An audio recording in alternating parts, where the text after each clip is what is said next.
Hello everyone, আসসালামু আলাইকুম। সবাই কেমন আছেন? আশা করছি সবাই ভালো আছেন। তো আজকে আবার নতুন আরেকটি ব্লগ ভিডিও নিয়ে হাজির হয়ে গেলাম। আজকে আপনাদের সাথে কিছু টুকটাক বাজার শেয়ার করব। কিছু বাজার করেছিলাম, সেটাই আপনাদের সাথে শেয়ার করব। তো আমি এখানে একটা বড় কাতল মাছ কিনেছিলাম, চিংড়ি মাছ কিনেছিলাম, আর ডিম, হাঁসের ডিম কিনেছিলাম। তারপর আমি এখানে বাজারটাকে একটু গুছাবো, এর জন্য আমার বেসিনটাকে ক্লিন করে নিচ্ছি। তো এখানে সকালবেলা টুকটাক কিছু হাঁড়ি পাতিল জমা ছিল, যদিও খালা এসে সব কিছু ধুয়ে দিয়ে গিয়েছে, তারপরও টুকটাক জমতেই থাকে।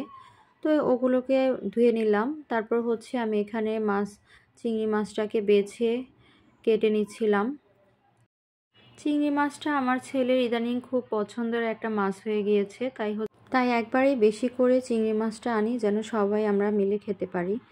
তো বাচ্চাদের কথা চিন্তা করেই বাজারটা করতে হয়, যে ওরা কি খাবে, আমরা কি খাবো, সবার কথা চিন্তা করেই বাজারটা করতে হয়, যেন সবাই যেটা খায় সেটাই বাজার করলে দেখা যায় যে এত বেশি প্যারা নিতে হয় না।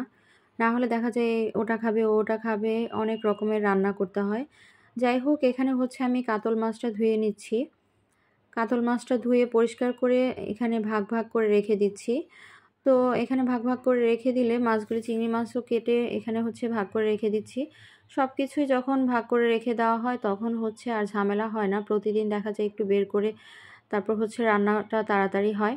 তো এখানে আমি রান্না বসিয়ে দিব, সেটার জন্য পেঁয়াজ কেটে নিচ্ছিলাম। তো ফার্স্টে ভাবছিলাম যে সিম, ফুলকপি, সবজি দিয়ে মাছটা রান্না করব। পরে ভাবলাম যেহেতু আজকে তাজা মাছ, তাই একটু ভুনা করি। ভুনা করলে সবারই ভালো লাগে, খেতেও অনেক বেশি টেস্টি হয়।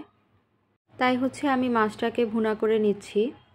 মাছ ভুনা তো আমরা সবাই করতে পারি। তো যাই হোক, আমি এখানে মাছটা ভুনা করি আর আপনাদের সাথে কিছু কথা বলি। এই পৃথিবীতে দেখবেন, আপনি যখন বিপদে পড়বেন তখন কাউকেই আপনি পাশে পাবেন না। একমাত্র বাবা মা ছাড়া আপনার পাশে কেউই থাকবে না। পৃথিবীতে সব সম্পর্কের কোনোই গ্যারান্টি নেই, একমাত্র মা বাবা ছাড়া কোনো সম্পর্কেরই কোনো গ্যারান্টি নেই। তো মা বাবা ছাড়া দেখবেন যে বিপদে কাউকেই পাওয়া যায় না। আপনার আত্মীয় স্বজন বলেন, আপনার যে কোনো সম্পর্কই, প্রেমিক প্রেমিকা, স্বামী স্ত্রী বলেন, বা সন্তানকে যে এত আদর করে মানুষ করতেছি, সেই সন্তানদেরও উপর কোনো গ্যারান্টি নেই। কথা বলতে বলতে আমার রান্নাটাও প্রায় হয়ে যাচ্ছে।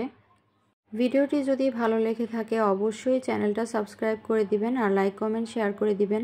সবাই ভালো থাকবেন। আল্লাহ হাফেজ।